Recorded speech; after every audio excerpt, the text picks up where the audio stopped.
আচ্ছা এই পিঠাটার কি নাম দেওয়া যায় বলেন তো, আপনিই বলেন। দেখে আবার ভাইবেন না যেন চিতই পিঠা বানাচ্ছে, এটা কিন্তু চিতই পিঠা না। চিতই পিঠা তো সে বহুকাল আগে একবার বানাইছিলাম, ওই পিঠা দেখে আমার শাশুড়ি মাঝে মুখভঙ্গিটা করছিল সেটা আমি আজও ভুলতে পারি না। তখন তো নতুন নতুন মাত্র বিয়ে হয়েছে, বিয়ের পর শ্বশুর বাড়ি গেছে কিছুদিন পরে শীতের শুরু। মা আমাকে জিজ্ঞেস করলো বউ পিঠা বানাইতে পারে কিনা।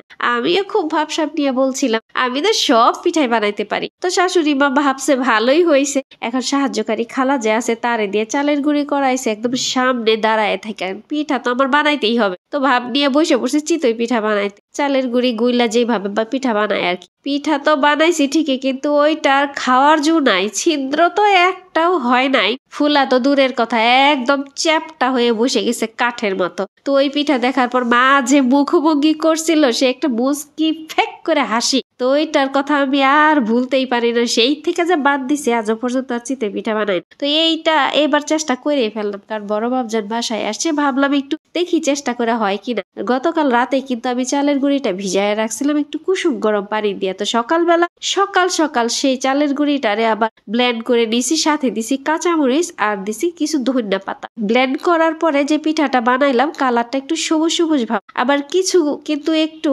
শুধু সাদাও দেখা যাচ্ছে, ওইটার মাঝে কিন্তু ধনিয়া পাতা কাঁচামরিচ কিছুই দেই নাই। তো ওইটা হলো চিতই পিঠা। আর যেটা সবুজ সবুজ লাগতেছে সেটা যেহেতু কাঁচামরিচ ধনিয়া পাতা মিশানো, তো এটার কি তাহলে অন্য কোনো নাম দেওয়া যায়? আপনি বলেন দেখি।